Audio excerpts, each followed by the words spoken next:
Welcome back to the Prowler Hour. Excited to be here at Strings Brewery in Jax Beach. I think we just met, my favorite signing of this year, Trayvon Walker. Signed the board, so that was a big one. I missed on him twice so far. So literally a big one. Third one was a charm. Finally got him. It's a mountain of a man. Yeah, he was a lot bigger than you think he is in person. Awesome guy. Yeah, he was in all his glory tonight because there's some Georgia fans here. Yeah. Florida, Georgia. By the way, just real quick take on Florida, Georgia game. My fellow Florida Gator here. What are we thinking? I'm very excited to see a playbook that might actually open up and give our offensive weapons a chance to win the football game. Yeah. Hey, maybe this is when DJ shines. You know, who knows? As long as we're not throwing screenplays on like every single third and long, I think I'll be okay. But anyways, let's start off with a cheers. So, cheers episode 3 for the Prowler Hour. Cheers. Episode 3, Coach. Cheers. Connie football. All right, boys. This is it. We got 10 games to go. The Jags have a winning record. We're 4-3. Let's get some initial thoughts for the mid-year show. We're going to kind of review the first 7 games, how we thought it went, and then we're also on the back end of this is going to be more of a preview of the next 10 games. What's your initial thoughts kind of starting the season and, after this bye week? What are you thinking? For me, it's real simple. I am tickled with where we're at because we won 4 football games last year, and we already have 4 wins. We have played the toughest part of our schedule. It's not even close. Yes. We have everything in front of us. Even Coach Cohen talked about that today in his presser. It's about cleaning up the details, going out there and finding a way to win as many football games out of the next 10 as you can to put yourself in a position either to win a division, be a wild card, or both. I feel you. Schmitty, how do you feel? I'm with you on that. I don't know if I would say I'm tickled, but I'm happy. I'm content, but I'm not satisfied, if that makes sense. 100%. Yeah. Because I look at it and I think to myself, man, we could have easily won that Cincinnati game. We could have easily lost that Chiefs game. So I think for having a first-year coach, I'm pretty happy with it overall. And it's very clear we have a lot of room to improve. And reiterating that the tough part of the schedule is behind us. And this seems to be the quote of the week. Everything is in front of us, like Coach Cohen said. So I'm very optimistic. I'm looking forward no matter what. The Jaguars are always going to have some frustrating losses. That seems to be in our blood. We know it. But that's okay because we can definitely still win this division. And we'll talk about the Colts. But I'm optimistic. That's how I classify myself so far in the season. Yeah, I'm cautiously optimistic. I think that's fair. I think to start the season, like we talked about, you are a Jaguar fan. Yes, exactly. That's a Jaguar fan mindset. Like we talked about last week. I think, if anybody asked you going into the season if we were going to be 4-3 at the break, we'd all take it. Especially if you told us we'd be in Kansas City. Especially if you told us we'd beat San Fran, beat Houston in that revenge game. So there's a lot of bright spots in that first half. Absolutely. Now the issue with for me personally is I'm cautiously optimistic because I saw a lot of bad football in that first half. That first 7 games, I saw a lot of bad football, a lot of kind of, if we're going to be honest with each other, like the old Jaguar, current Jaguar mix, like what we're used to seeing. And we saw a lot of bad football. So there are some silver linings. We can clean up a lot of these mistakes, these penalties, not turnovers. Thankfully, we're not turning the ball over, but drops. Yeah. If we can clean that kind of stuff up, Knock on wood. Knock on wood. Yeah. If we can clean that kind of stuff up, we're gonna be okay. Absolutely. I thought we moved the ball pretty well so far this season in spots. I think if we get back to the run game, we'll be fine offensively. Defensively, the turnovers we talked about have covered up a lot on this team. It's been a really amazing windfall to lead the league in turnovers out of nowhere when we were praying for a single turnover last season, right. And I think that speaks a lot to the coaching staff specifically. Mm-hmm. Yeah. So I think if we can get back to turn the ball over just a little bit, and I think we'll talk about how we're going to, maybe fix this team too. But before we get anywhere, I think a good place to start is the Brian Thomas Jr. trade talk by Diana Rossini had a tweet. I don't know. Did everybody see that? Of course we did. Unfortunately, yes. That took that took the entire day away from me. I was on Twitter the entire day, listening and hearing everybody talk. Let's go this way. How are we feeling about Trey talks about BTJ, second year player, he's struggling, but do you give up on him? Absolutely not. Absolutely not. For two reasons. One, he's already shown you what type of explosive player he can be. And two, he's on his rookie contract. It makes no sense financially, to a player. It doesn't do anything good. It doesn't do anything good to your franchise other than it shows that you're willing to give up on somebody. And so right now, the smoke and mirrors, Coach Cohen did a great job today of saying, no, absolutely not. And, we haven't had a number one receiver in Jacksonville since Jimmy Smith. And, we were teased with Justin Blackmon and it never got our reward with him. But Brian Thomas Jr. is the number one receiver. Is he playing his best football right now? No. The sophomore slump is a real thing. That is not just this fancy moniker people say and people talk about in the media. It's not an excuse. It isn't an excuse. It's a real thing. It's absolutely trackable. You can go see, a lot of players in their sophomore season in the pros struggle. Do you think Malik Neighbors or some of these other guys are in their second year struggling as well? Well, Malik is watching every game from the sideline because he's got a torn ACL. Yeah. So Marvin Harrison Jr. But I'm saying like around the league though, like if he was healthy, I'm saying like they are struggling. These other second year guys, do you think they're struggling as well? Do you Absolutely. think Jaden Daniels is down a little bit too from last year? He's fought through some injuries as well. But this is a fascinating thing to me because you have to understand the schedule. And by the schedule, I mean, perfect example, let's take Jaden Daniels, the Heisman Trophy winner. When he comes out, he's on the banquet tour, the bowl game, then he goes to mini camp right off the bat. Then he's got to go to full camp. Then the next thing you know, it's in season. He plays in how many games, goes to the NFC Championship game. He's a wonderful player, wins every award. Yep. And now here he is in his second year, and he's gotten hurt. Yep. He's missed games. He hasn't performed maybe up to that standard that he's already set. And it's because of the time, the wear and tear, the pieces, all of those things. He's still growing. He's still young. And BTJ is the exact same thing. My man has been going nonstop since that last game at LSU. Like, he hasn't got himself back into, regular mentality. He's still fighting it. On top of losing his best friend, on top of getting a new coach, getting a new wideout coach, all of these pieces matter. And so giving up on this guy is just irresponsible. Yeah, I don't understand it. I mean, it's easier to fix. Here's the other thing, too. Maybe somebody could educate me. I don't know how you fix drops other than go into the jug machine 1,000 catches a day. You know what I mean? It's a confidence thing. You got to believe. And wide receivers are these players, no matter if it's BTJ or Neighbors or whomever your favorite one is. If they have a little tick down in confidence, they go to the jugs machine. They have somebody stay after and throw balls. They work on their skill set. But do you think BTJ is doing that? I can't answer that. I'm not in Because practice every day. There's been a lot more talk about his work ethic and an attitude and things like that. I don't see a diva when I see him. Not at all. You know what I mean? I don't see a guy that – I see a quiet guy, but I don't see a guy that is lazy or that doesn't have a work ethic. I think it's more a mental – what you're talking about. It's more a confidence thing. It's more a mental thing than anything. And it's just how do you get that back? That's the biggest coaching job Liam Cohen's going to have. And I think he did a good job. Did you guys see what the Jags put out about the meeting room? And absolutely. Absolutely.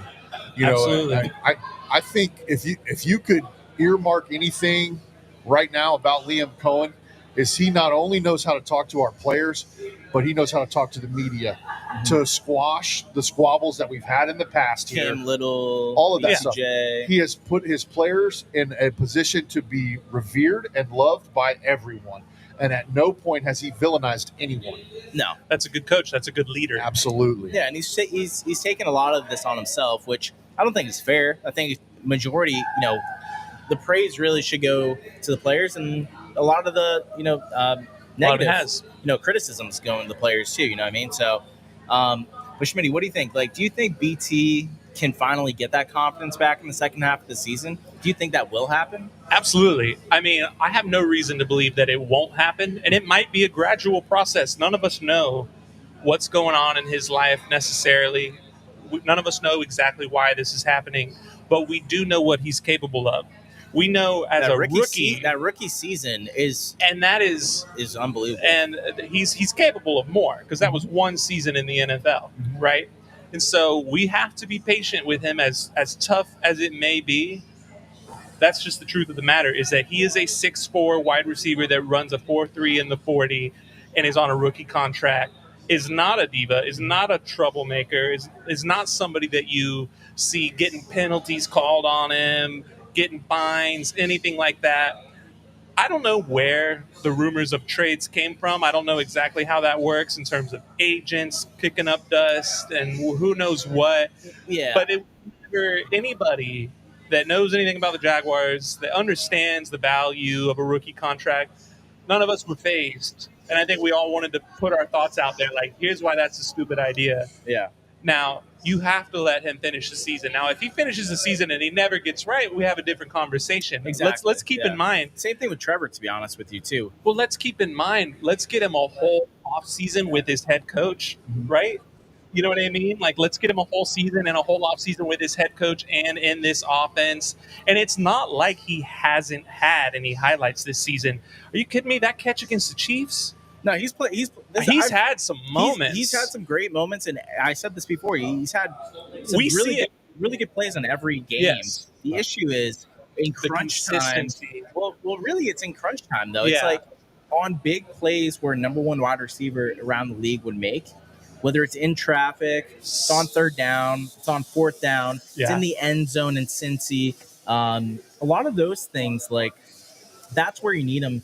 That's where he's dropping the ball, like, figuratively and literally. Yeah. So I think that's really what, if we can somehow figure out, get his confidence back and get him on the jug machine. That's what I was hoping to see this, and they should put out some footage of him. Something out, because he's got great hands. He could sit up there catching one with one hand if he wants to. We know he has good hands. When the media is at practice, they only allow him to tape so many things. You're only going to see certain things. Right. But I'll give you two things. One, if you give every drop back to Trevor Lawrence, he's the fourth in yardage in the league. And he's got his own issues too, but I agree with you. Here's BTJ's piece for you, okay? BTJ right now is 15 yards away from 400 yards receiving in the first 7 games. Mm-hmm. So we have 10 left. In order for him to equal what he did in his rookie season, I'm not talking about touchdowns, just yardage. It's the same. Okay? Mm-hmm. It's 90 yards a game from here on out. It's not undoable. That's not undoable. Yeah. For him to better himself is 95.5 yards. Right. He would have exactly 10 more yards than he had last year. And we know has not played up to what we believed he would be in these pieces. So, is he playing bad, or is it a lot like we've talked about with Trevor? It's a learning curve. We are dealing with an entire unit that is still learning where they're supposed to be on this play, where the check goes on this play. How can I make myself available on this play? All of these things are happening live and in color. And I think what you're going to see in these 10 games is we're going to start having a better feel for what Liam's favorite play is, what Trevor's favorite play is, and what BTJ's favorite play is. And we're going to start milking that cow. Well, absolutely. I think this is the best part for this team is they needed a bye week in the worst way possible. They really did. It was the best timing for a bye week. Health-wise, continuity-wise, confidence-wise, whatever you need to call it. Like, they needed a break. They needed to get away. And they need to come back refreshed and ready to kick ass like they did in the first couple weeks. I thought the biggest thing that I've noticed over the last 2 games that you didn't see in the first 5 probably was just the overall tone and attitude of the team. Like, I thought, you saw a lot of guys flying, especially on defense. Let's just start there. On defense, I saw a lot of guys flying around, talking shit, like hyping each other up, making plays. And I think the turnovers, I don't know, it's like the chicken or the egg. The chicken or the egg. Did the turnovers? Which one came first? Yeah. Did the turnovers, the moxie or the turnovers? Or was it the other way? Because they were thinking like that. They were playing like that. They were talking to each other and they were hyping each other up and they were flying around. That's when turnovers are made. I don't know. Would you argue the fact or the idea of that our 2 hype players on defense are Devin Lloyd and Trayvon Walker? No, I would say Okay. Jordan Lewis All right. is the Devin main Lloyd one. and Jordan So- Lewis was all top of my mind. So if the moment Trayvon Walker got hurt, okay, Devin Lloyd stepped up. Yeah. The moment Devin Lloyd got hurt, Fourier Lupon has always been consistent, but he seemed to be even more prevalent after that. In order for Jordan Lewis to be what you see him as, the pass rush has to get better. Yes. You can't expect a nickel guy to cover forever. It's not Yes. going to happen. And not in this league, anyways. And so those three guys, if you want to put them all three together, when all cylinders are firing, that's when the defense is happening and Yes. doing those things. We definitely were gelling very well as a starting lineup. We get thrown some adversity, losing one and a half because Trayvon's playing, but with a club on, right? So Right. he's He's played 36 snaps in 2 games. Now, he Right. said here today that he's feeling so much better yeah. and he's ready to contribute more. So I'm very excited to see how he maybe doesn't treat the Las Vegas Raiders so well. It really comes down to getting healthy. You know, I think on defense specifically, like the pass rush has got to change. That's the biggest thing. Whether you're doing in trade, whether it's just getting healthy, Right. whether it's guys honestly playing better, like Yeah. Tightening up the scheme, whatever it is, we got to whatever find a it way. is, you got to figure a way to get to the Yeah. passer. I think we're worse in the league right now Yes, at we- actual sacks. Unfortunately, we are last in the league in sacks. We're last in the league in sacks. I think Josh Allen still has half a sack. Yes. Yeah.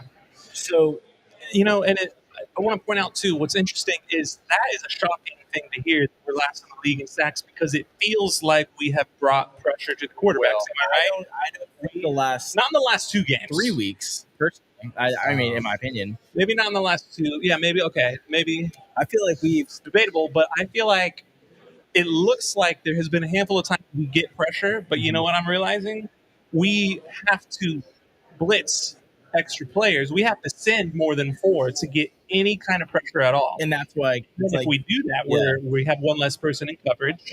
that's why guys like Dewey are getting Right. burned, or see And big plays. I think that goes back to us missing Devin Lloyd because he's somebody who can bring the heat in a It's blitz. definitely a part of our package of Exactly. stunts and blitz. Coach can speak better to this, but you know what So- I'm saying. You have So to send my biggest somebody. thing, one of the things that I can show you, teach you, whatever you want to call it, is Yeah.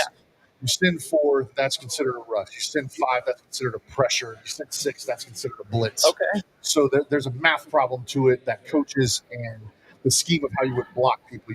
If you send 6 or more, they don't have enough people, and so Right. that's Right. how you formulate that. That's something that at the upper level in the NFL, you'll see the mug fronts where it almost looks like punt block. Everybody's standing up there trying to go, and 3 guys peel out and 5 guys go. Yeah.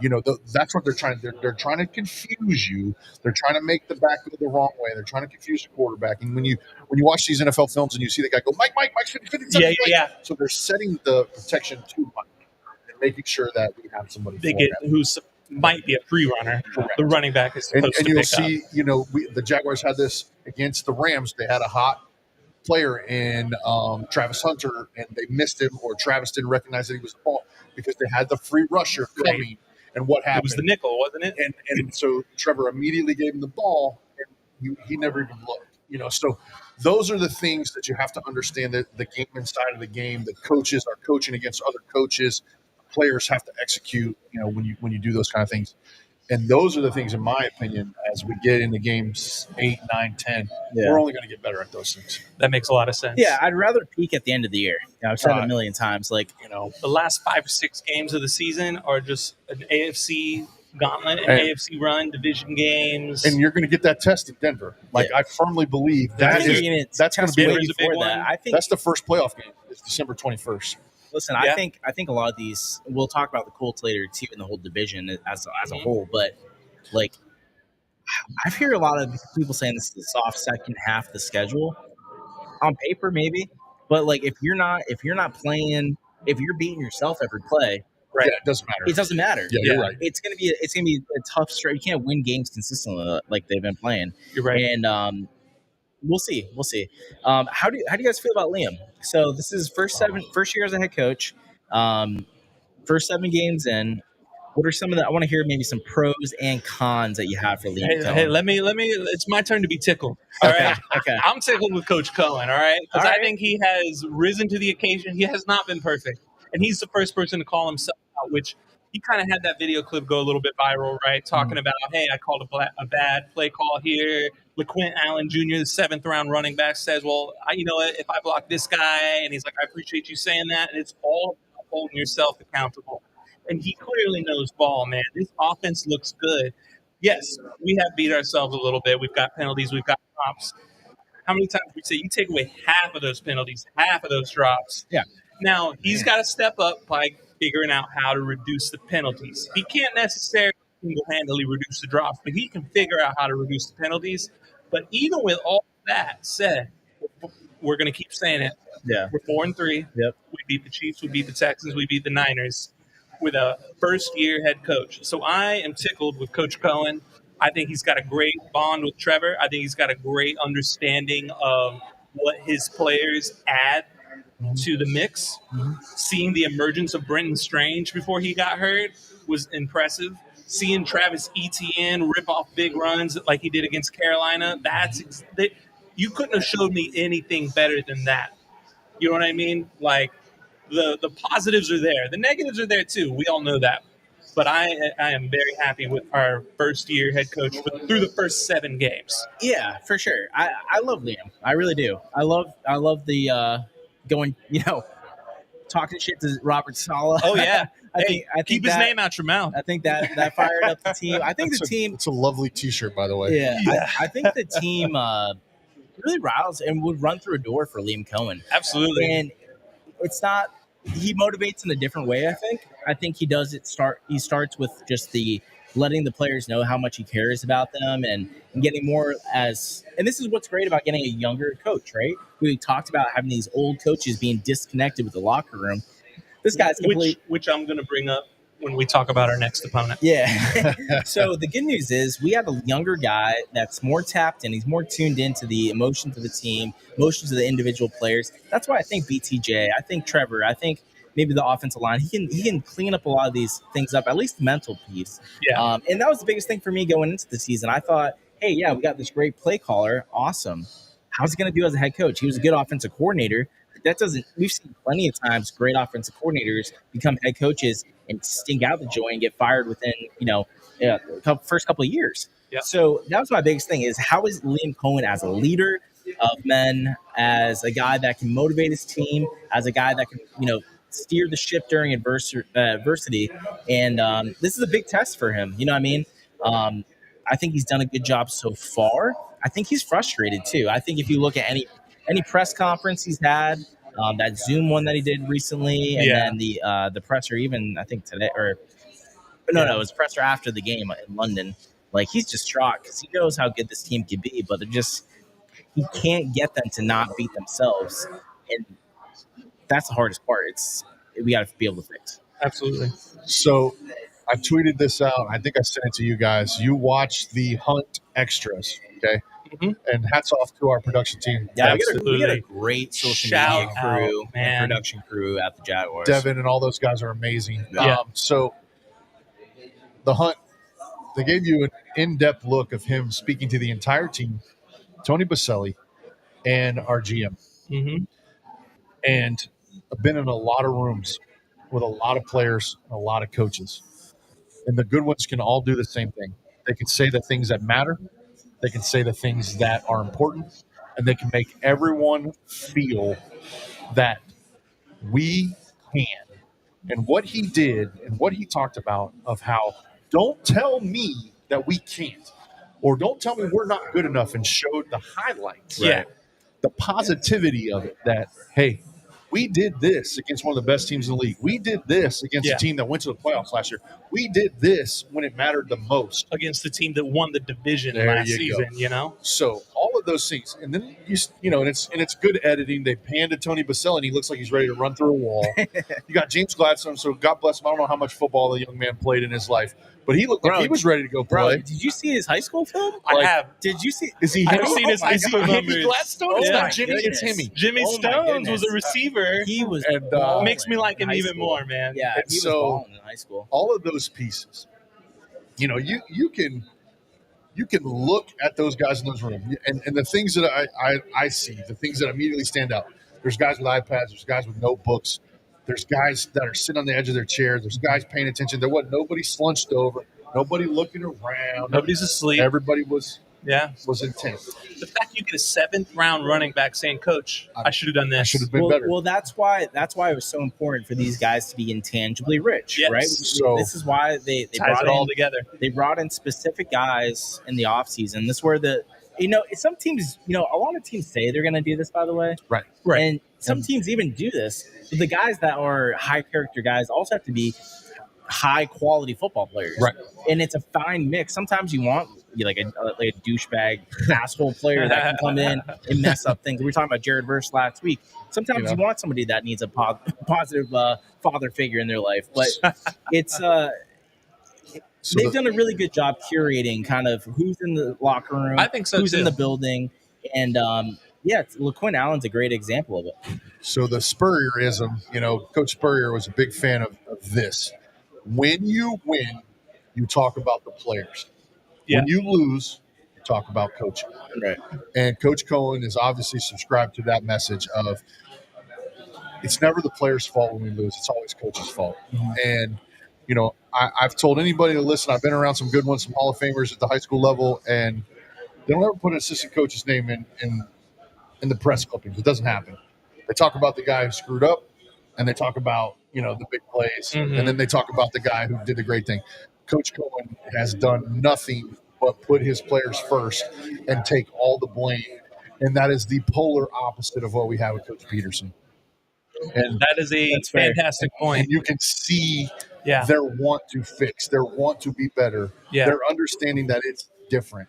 They see the potential in our players, 100%. which has been a consistent threat for us here. Is when we're criticizing these players we're a fan of, it's because we know that they're capable of something so much better. We know they're capable of being incredible players, which is why the whole BTJ saga is such a staggering thing. It's like, man, what the hell's going on? We know he's incredible, Right. and that's what is so good about Cohen is he's been steady through some difficult times. Any NFL season is going to throw you some loops, right? Especially with a passionate fan base in Jacksonville, a first-time coach, a quarterback with the world on his shoulders, the unicorn getting drafted 2nd overall. Well, I was just gonna. That's a good segue because we're praising Liam a lot here, in which I think he deserves, but. Mostly. There's also some time for some negative things. There's always time for that. And I got one. Okay, I'll let you start. For me, it's the abandonment of the run. Yeah. There have been 3 games, if you go back and you look at it, that we did not struggle running the ball. We just stopped running the ball. Yeah. And he just real quick, 100%. he admitted to it today in this press conference saying that needs to get back to it and run the ball no matter what. And he's a big balance guy, and that was one of the things he talked about when he first got here. Here's the thing for me. The Liam Cohen that I know the best is the guy that was at Kentucky. And he hammered Florida twice. You're right. Yeah. As the offense coordinator at Kentucky. And do you know why? Because Ray Davis, the running back that's with the Bills now, that was at Kentucky, literally took us out back and beat us half to death with him. And that's the running game that in my head, when he signed with us as he's going to be our head coach, I was like, man, we are going to run the football. There is no way around it. We're going to run it. Yep. And that's why I was on the Tank Bigsby train. I was like, man, Tank's going to be the guy. Obviously, they had other I plays. think he had a pretty good week last week. He had 100 yards. 100 yards in Yesterday. Philadelphia after Saquon pulled his hamstring. Tank Bigsby did 100 yards? Yeah, yesterday. I saw that too. I couldn't believe it. I thought he was a good player Tank too. Bigsby, the kick returner, Good got for 100 yards Tank. rushing Good for the Philadelphia Tank. Eagles. Yeah. but yeah, I think another, the running ball is a good one, not, sticking with it. I think the other one too, and it's kind of the elephant in the room or the unicorn in the room. Like Travis Hunter has got to play. You drafted him to play both sides of the ball. You had your nice little ramp up period or experimental period of figuring out, hey, who is Travis Hunter? How can we do how can we use him? What does he do best? Is it offense, is defense? You figured out pretty quickly. He's your best wide receiver and your best cornerback. Asterisk when BT's not playing his best. Right. So they've done a great job getting Travis Hunter the ball recently. I love that. That's cool on offense. Defensively, we talked about it last week. He only had 14 snaps against the Rams. Where do you think Travis Hunter's usage really should be going forward after this bye week? What? Give me a snap count. How many reps should he get during the game? I think he should be north of 70.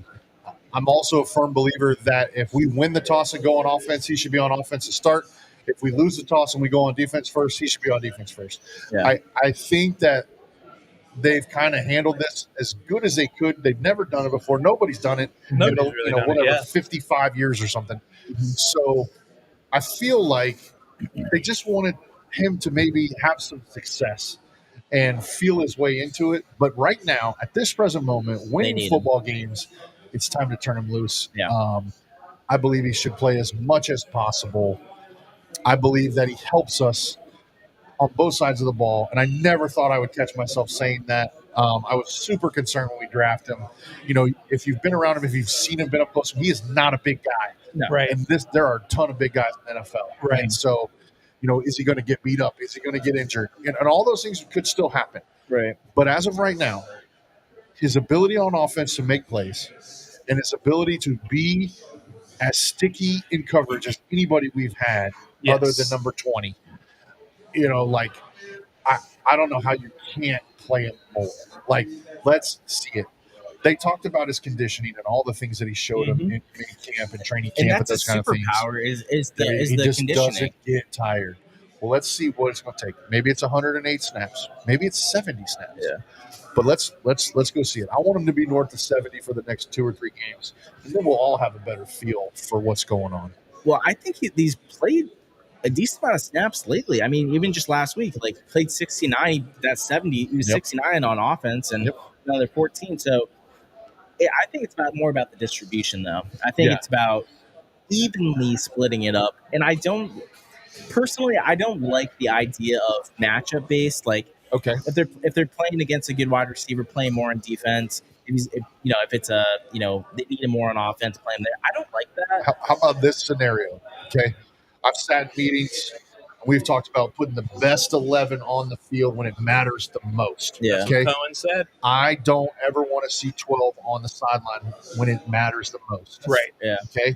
12 should be on the field in the fourth quarter on both sides of the ball when it matters the most. Yeah. And that's where we got to get to. We got to get to that confidence for our coaches for 12, all of those kind of things to where, hey, we need to go score to win, he's on the field. We need to get stopped to win, he's on the field. Absolutely. 100%. Yeah, and I think my number would be probably north of 80. And I think, honestly, going forward, and especially against the Raiders, like, we'll get into the preview of that game, but I like to see him play 100 snaps in this game. You'd like to see it be the rolling out party of him? I'd like to see 100 snaps. And tell me if it's too much. Tell me if it's too much.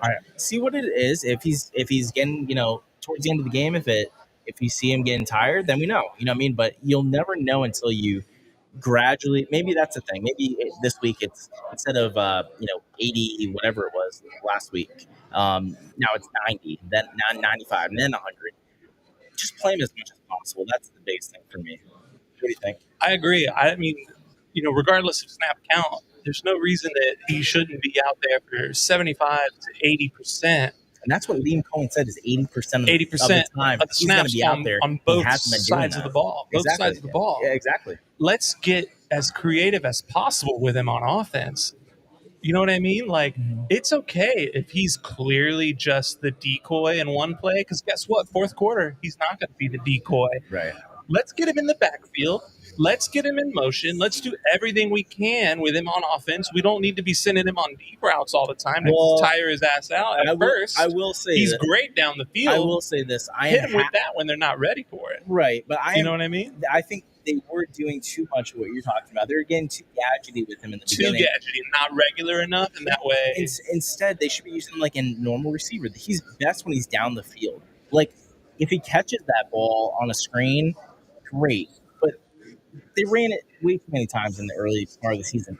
Now, you saw last week, they were getting the ball down, like a touchdown, for instance. It was down the field. And that was in fourth quarter, right? Yeah, but they should still continually do this. I'm not saying don't put him downfield. I'm saying yards. Put him in every formation, every personnel setting.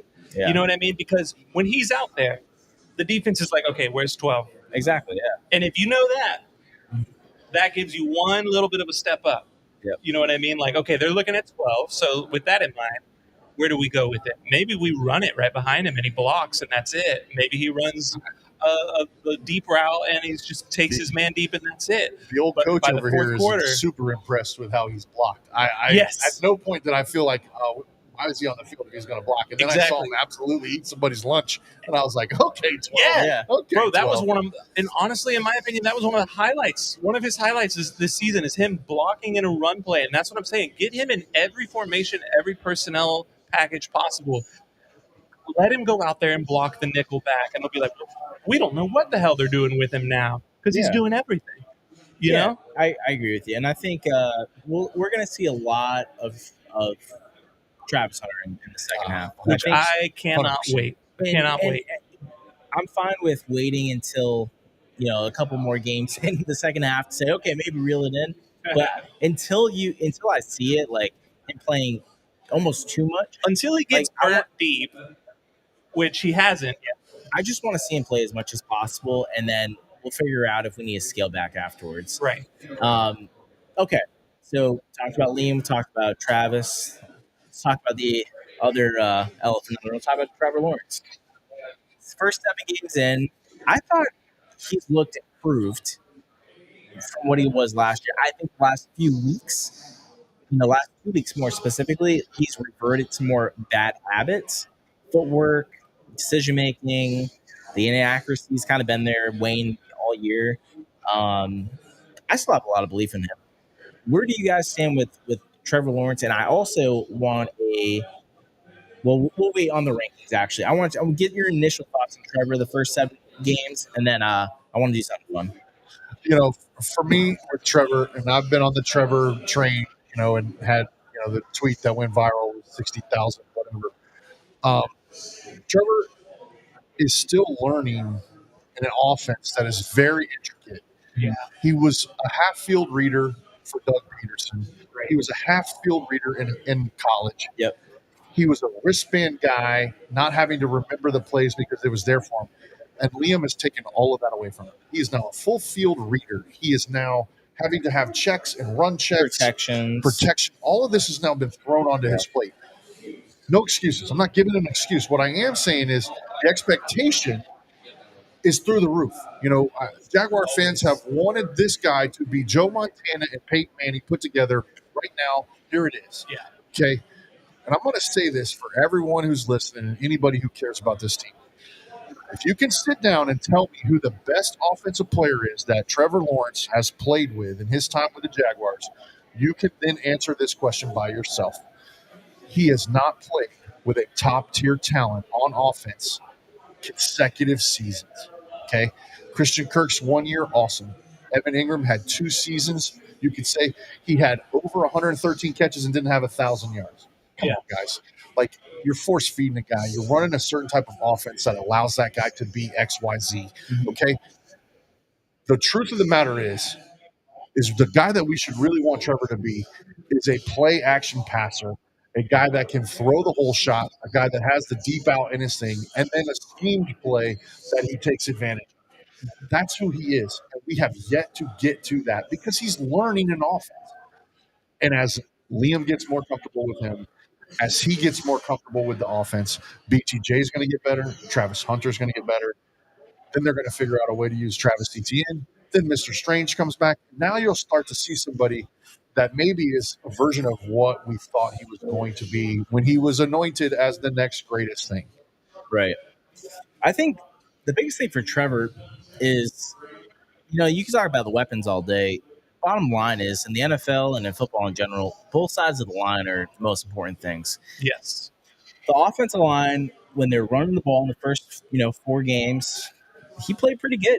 You know what I mean? He missed some throws, but I thought he played better than he's ever looked. You know what I mean? In the preseason too, I went to the scrimmage that we had at the stadium, and he was dicing our defense up. And we saw what our defense was in the first 4 weeks too. Yeah. Like, he was making kind of these throws and he had more touch than I ever saw before. He was making better decisions. He was putting the ball in places I didn't think he could put the ball. And he looked like a top 10 quarterback going into the season.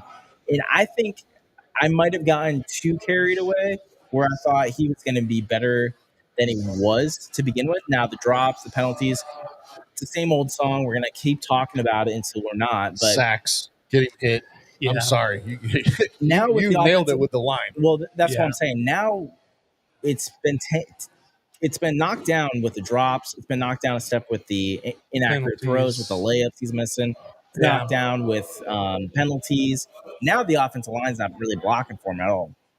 So that's really the key they got to fix. And I think going up tempo and getting the ball out fast is going to be Yeah. really the solution to it.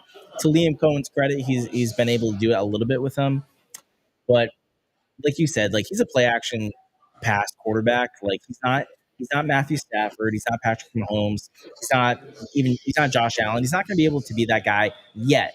I do think in the next couple of years, while he has more time in the system, I think he'll get to that point. But he's like you said, he's learning He just turned pre-snaps. 25. Just turned 20. Okay, just turned 26. but yeah, so I think he's still fine. I think he's learning, like you said, all the pre-snap stuff. And some of it's on the line, some of it's on him. But I think he's played okay. Schmitty, what do you think? I absolutely agree. There's so many variables, right, when it comes to running a good offense. And when you're getting this many penalties and this many drops, it's hard to keep a positive momentum, even when you are he's a rock solid, steady guy, right? Like, look, he came back from down 27 points against the Chargers when he was 24, 23 years old. I mean, Trevor's a closer. You know what I mean? Look at the Kansas City game. Look at any of He's the got 22. ice in his veins, bro. He's got ice in his veins, and sometimes he might get out there and he might, we've talked last week. We talked about the Trevor Lawrence experience is very much a roller coaster. Roller coaster. But hey, guess what? The roller coaster goes up and down. We've seen some quarterbacks that it's just a bunch of down, all right? Yeah. And we have seen the flashes of brilliance out of him. My opinion on Trevor has not changed. I still have all the faith in the world in him. I don't think he's ever going to be the reason that the sole reason we're winning games or whatever. But he can take, if you just give him solid play out of the rest of the team. How many times have I said this? Half as many penalties and half as many drops. Mm-hmm. We are not talking about the quarterback if there are half as many penalties and half as many drops. So I'm not panicking on Trevor at all. We're not really very excited to see what the rest of the season holds for him. I agree. We're not really getting a lot of, here and there we're getting 3 and outs and stuff, but I thought that even against the Rams, they moved the ball well. I think they had some great drives. He had some great throws against the Rams that will never be remembered because we got our butts whooped. Yeah. But I remember seeing a few plays. I go, damn, that was a throw. Parker Washington caught it out of bounds, but damn, that was a throw. Do you think they should have run You know more? what I'm talking about. Intentional, so scheduled runs, actual QB run calls. A few every game. I'd like to see 3 or 4. Yeah, and I think it causes people to be honest. I think it causes people to have to do something or to scheme and down and distant situations that hey, there's a chance he's carrying it right here. Yeah, we saw Joe Flacco run a read option. I don't even. If Peyton Manning can run keeper against the Cowboys naked, I don't know what to tell you. Trevor Lawrence should be able to do that.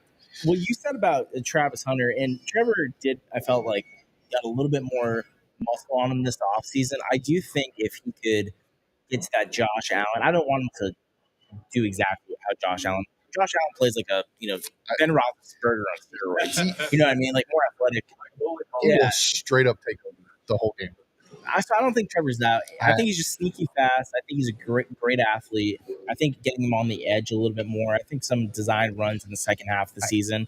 And going up tempo. Read options. Well, exactly. Going up tempo with ETN and then running read option, things like that. I think I'd like to see a little bit more. Bro, you put somebody in motion, the fake jet. Oh, yeah, because we run that jet on 4th down and 3rd down, right, to Diami. So it's coming. I promise you, there's something there. There's something off of it. There's an option off of it. There's something coming. Yeah. There's a pop pass off of it. There's something there. For Trevor, I don't want to see maybe a whole lot of sneak stuff. The zone read pieces for me, Trevor did a lot of that in year 2 for Doug. Mm-hmm. Yeah. And the run against the Titans is always going to be one of my favorite plays of his, because that was the moment where we realized, hey, this guy this is Yeah. he understands. Do you know the stiff history arm? behind that play? Yeah, so that it wasn't a read option. It was not a read No, option. he pulled it all He by pulled it, himself. right. That's a coach's nightmare. The by same, the way. the same thing in the Chargers game when he went over the top. Yeah, of that wasn't called. that was a throw. Right. Yep. And then unfortunately got batted out in Kansas City. But all right, let's have a little bit of fun with this. It's going to be kind of hard to do on the fly, but kind of roll with me. Let's do it. Where do you think Trevor ranks, specific number ranking in the NFL? It's tough. Do you think he's So, 11, 15, 17, 20? Like where do you rank him? Let's go through. I'm going to give you the teams. You're Okay? gonna help us. You're gonna help us. I'm All going right. to give you the teams. I love giving the answer key. All right. The teacher in me just got excited. All right. I'm going to give you the teams. You're going to tell me. I need somebody to keep kind of count, though. All right. If the quarterback is better than Trevor. Ooh, Would you take this quarterback or would you take I got you. Trevor? I've definitely played this game with my friends. All right. So we're going to start with the AFC East and go on. All right. Josh Allen. I believe he is the only quarterback not named Pat Mahomes that I would trade for. All right. Josh Allen. Yeah. Tua. No, Trevor. No chance. Trevor. Trevor all day. Drake May. He's having a great season. Trevor all day. Trevor. Trevor all tough. day. He's in a system in New England. They're going to take care of him. Like I want Trevor. Drake. I can see Trevor and Drake Are we May. saying going forward or are we talking about right now? At this present moment, I'm taking Trevor Lawrence over Drake. Right now, Trevor. I'm I gonna- can see them turning into I could see this being a big rivalry, us and the Pats again. I can only hope. I think. Yeah, you're right. I think can he's only hope. playing better now, Drake May. Yeah, I think talent-wise, they're pretty close. they're very close talent-wise. I do think Trevor- slightly Trevor on talent-wise, but Drake May has been playing on fire this year. Trevor plays smarter, too. No, Drake May is a better player. All right, so, well, I'm going to go with Drake. Did you see the interception that Drake May threw to the linebacker the other day? Have you seen most interceptions Trevor's thrown? Have you seen who the Patriots? I've never seen him look a linebacker in the eyes and Look throw at it straight the to him. Patriots schedule. Who are they playing? That's They true. haven't played it. Okay. They And haven't this played was to it. the Browns. Agree to disagree. I just think The Drake, Browns. Drake May is playing like an MVP right now. Trevor is an Drake's average playing quarterback great, right now. absolutely. Justin Fields, No chance. Trevor. I wouldn't take him to be my JV quarterback. Dak Prescott. Statistically, he's better than Trevor, but I'm still not taking him. Really? Yeah, that's a tough one. I mean, What has he done? What has he won? He has one more playoff win than Trevor has. right. That's what I'm Period. saying. When it comes down to it, like Dak will put up some impressive numbers, and then you know what? That team as a whole, the Cowboys Yeah, as a that's- whole, you just will just described the choke. Cowboys. So, and that reflects on the quarterback. So But I have to say Trevor. I'm not gonna hold the team against him. I do think Dak right now is a better quarterback. Jackson Dart. No, Trevor. Even though I do like Jackson Dart. Jalen Hurts. Jalen Hurts, by the way, a lot of people have Tricky. him in their top 5. Yeah. I think when we're talking about, hey, what is Trevor surrounded with? This is the polar opposite. Yes. And I think Jalen Hurts, in my opinion, isn't that good. I think he's a 15, top 12 to 15 quarterback, depending on the week and depending on how the team around him plays. I don't think he's that great. You As could, a thrower you could of make the the argument football. that Dak Prescott has weapons and has had weapons his entire deal. And for me, Jalen Hurts is a great football player. But to play the quarterback position, I don't know. I feel like if you put Trevor Lawrence on the Eagles, they're winning a Super Bowl. Like, Yeah. I picked Trevor because I think he's a better, more natural thrower of the ball. Okay. But I absolutely see how Jalen is the quarterback for that team. You know what I mean? Yeah. Gotcha. So respect to Jalen, but I'm going to ride with Trevor as well. Gotcha. Okay. Yeah. Jaden Daniels. Trevor. Yeah. I think Jaden Daniels is struggling right now. Daniels is great, but he's injured right now. yeah. Can't win if you're in the tub. Again, Trevor, more natural thrower of the ball. Last year, Trevor Last lived year in and the the tub. year before. All right, let's go Lamar. I'm a Lamar guy. it's That's Lamar. This Lamar. season, He's the most dynamic player in the league, in my Yeah. opinion. Joe Burrow. I mean, He's had 1 year where he was off the charts. His touchdown passes last year were amazing. I think Joe Burrow's I firmly probably believe he got has the two of the highest- best weapons in all of football. Yes, I think Joe If Joe Burrow's Burrow got comes to Jacksonville, his ass is not that good. he's got the highest ceiling in the NFL other than Mahomes. You know. So when Burrow and that team gets it together, They're wonderful. almost as good as it gets. It's a shorter answer, guys. It's Joe Burrow. Yeah. I mean, But also Burrow is so- held together with Scotch tape. So Burrow's going to come to Jacksonville and lead us to the Super Bowl? No.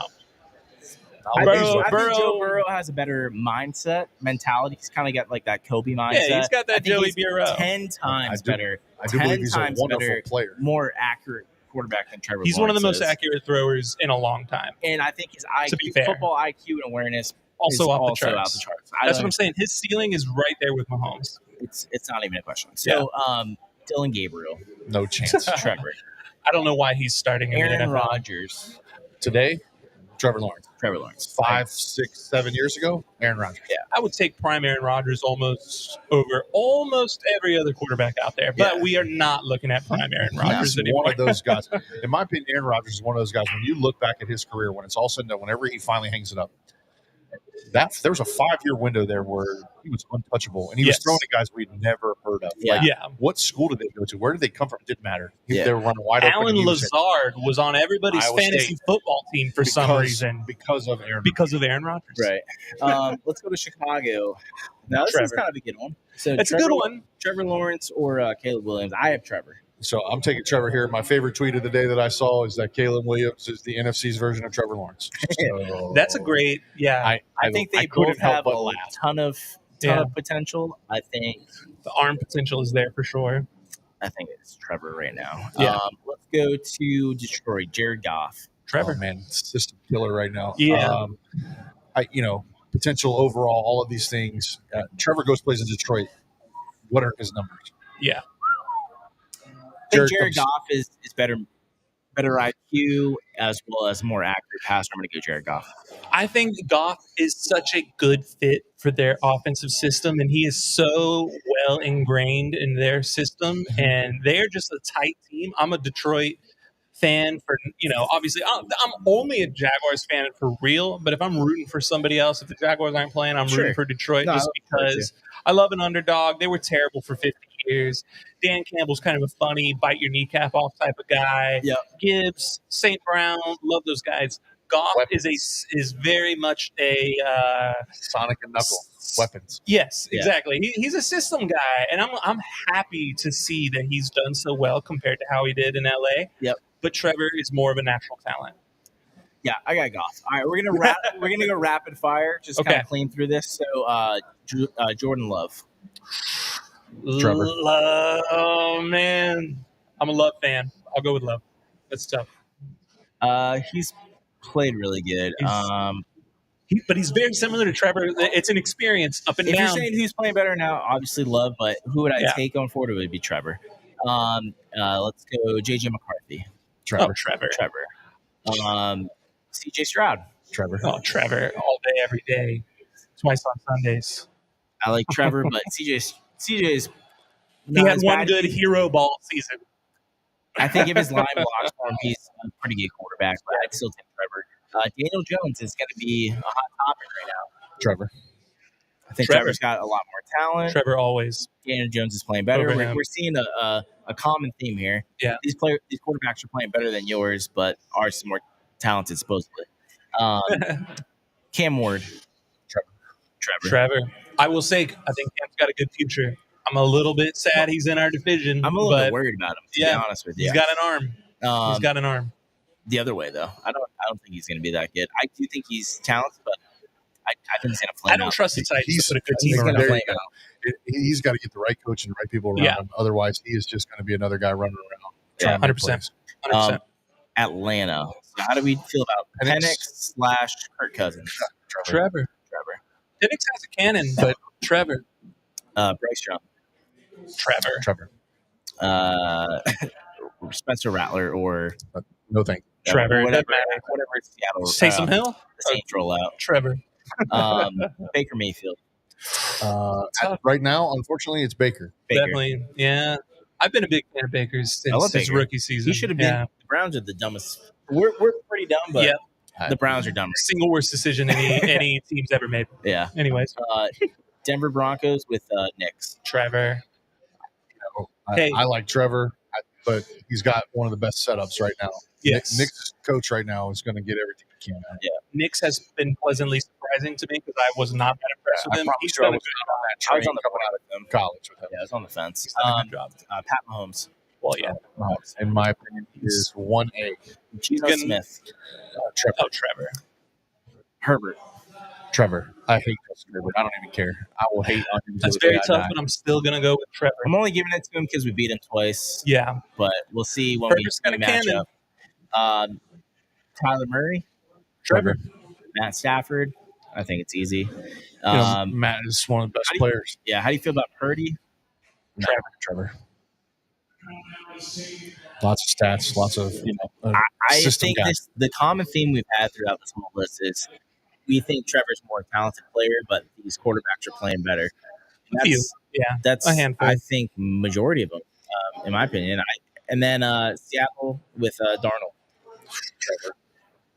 Darnold.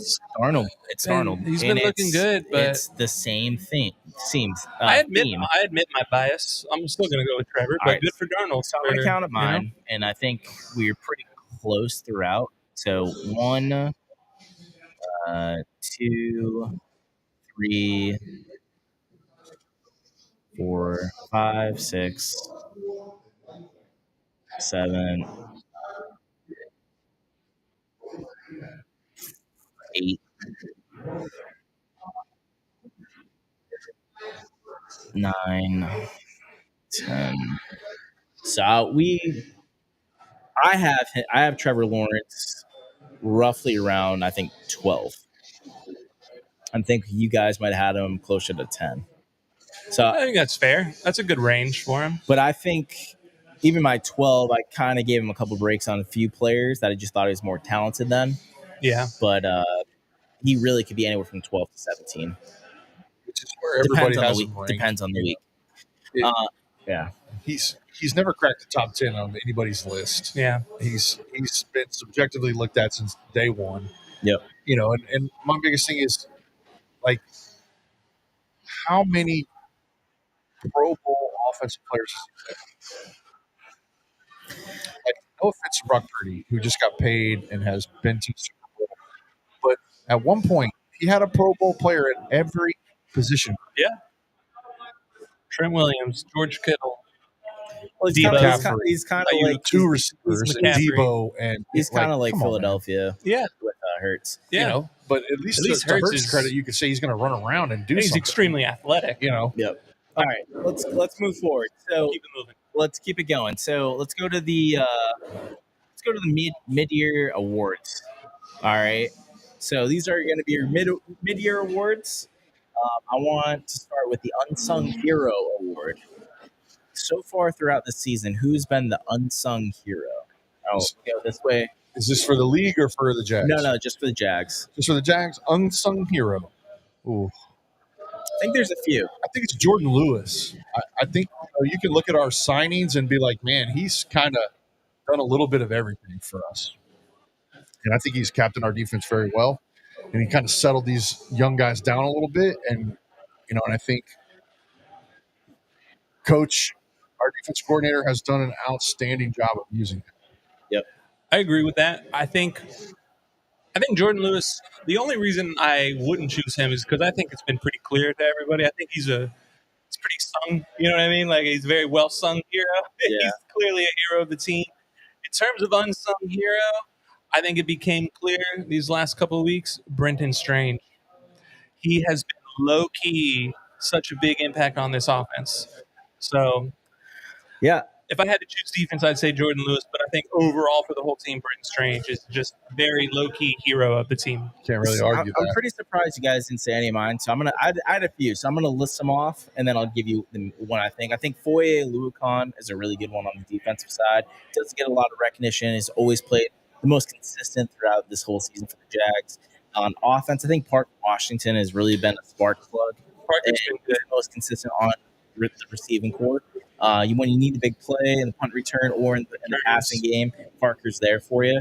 And then I also have, even though he didn't play great recently, but overall, I think Robert Hainsey's really been the unsung hero as well. But I'm going to give it to Foye. Because Foye or Parker really are a tie for me. It's unsung hero. Who are we going to go with most improved? I mean, this might sound silly in one regard, but it might make perfect sense in another. It's Travis Etienne. They traded away his replacement because we were told a year ago that he just didn't have it anymore. He didn't have the burst, didn't have this, didn't have that. Couldn't find his way on the field, was in the doghouse with another coach. Another coach shows up.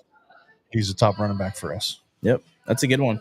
I think mine's Devin Lloyd. Yeah. I think Devin Lloyd's really, in a contract year, came in ready to play. The coaching staff put him in a great situation. Really put him in positions where he should have been his whole career. Yes. He's been making plays. Unfortunately, he's been hurt, and you've seen kind of the decline in the defense when he's out, whether it's in the blitz or in pass coverage. So we're making just get turnovers. I think Devin Lloyd for the most improved. Lloyd was pretty much the only guy that I was really keyed in onto in terms of clear improvement, and it's very much in terms of the coaching staff putting him to use in the way that works for him the best. Yeah, putting him in zone coverage, blitzing him when it makes sense. He's a smart player. Yep. And so just saying, hey, man coverage against this tight end, giving him, maybe giving him these options of faking the blitz, dropping back, which is what he did to get that pick six against the Chiefs. Putting him into those kind of situations has allowed him to really, really blossom into being the playmaker that he was meant to be. Right. I agree. I think it's a good one. So let's go rookie of the year. That's not Travis Hunter. So who's a rookie on this team that's played well? It's Allen, the running back. Yeah. LaQuint Allen, I think unanimously is probably the number one. That's exactly who I thought so of. much stuff. I will give an honorable mention to Rayon Lane on special teams. Yes. He's been playing really well. He's had some great play, yeah. Let's go MVP for the last one for the mid-year awards. It's got to be between Lloyd. It's Devin Lloyd. Devin Lloyd and maybe Travis Hunter, but really it's Devin Lloyd. I think Devin Lloyd's a good one. I do think Travis Etienne would be the other one that I could go to. Yeah. But I think the one I am going to go with is Brenton Strange. Yeah. So you've seen his absence, how much they've missed him. I think that most valuable player for that offense is Brenton Strange. All right, awesome, guys. And then we're just going to get out on this one. Let's go through the schedule. Yeah.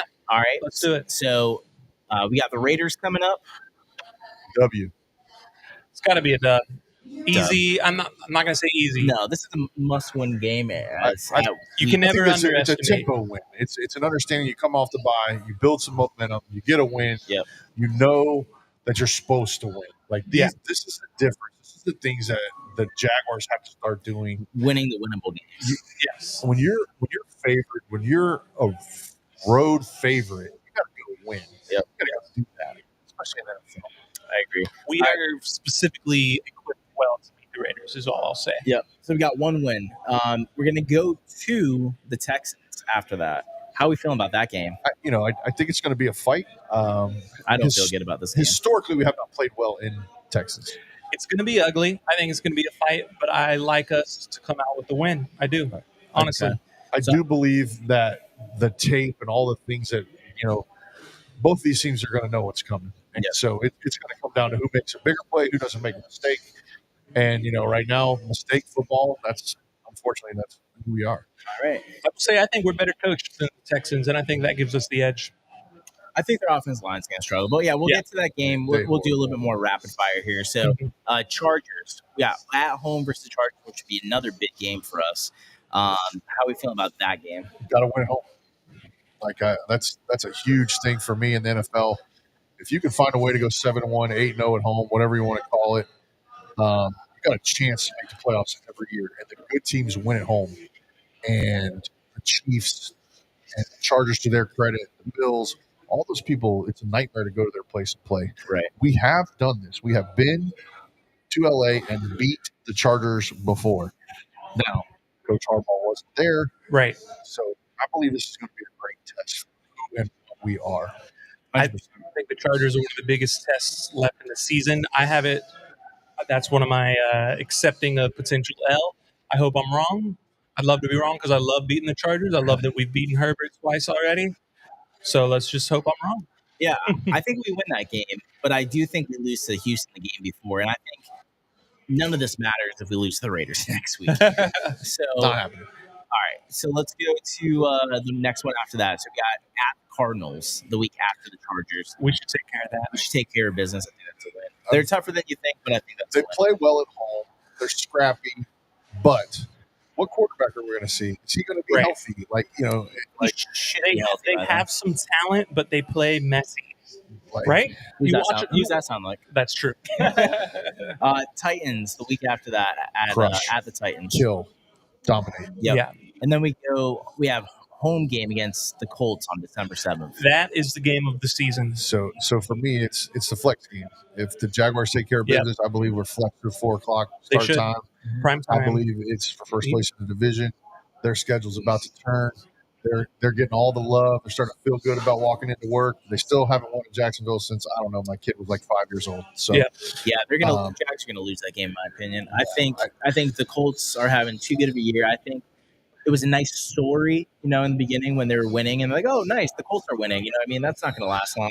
They're 7-1 right now. 7-1. They have the best record in the league. But here's the thing. I did watch them. They're pretty solid. It's like Seattle, like top to bottom, they're just solid. They play They don't really miss. fundamentally clean. Yep. But if you can Second's playing. stop the run, when I say stop the run, I mean don't let Jonathan Taylor run for 120 yards. And we have a good run defense. they We have a good bell run cow. defense. He is their bell cow, plain and simple. They He have is the heart of that team. they have the second worst pass defense in NFL. Right. They don't scare me at all. We'll I see. agree. We'll see. Jets Win. at home. I think Yeah. that's the biggest blowout of the year. Yeah. We go to Denver. That's Second what's biggest circled game on of my the season. calendar. Yeah. I'm going. I'll Yeah. be there, live and in color. There you go. Unfortunately It's a for big you, one. I think First playoff game. we have a really hard game to win.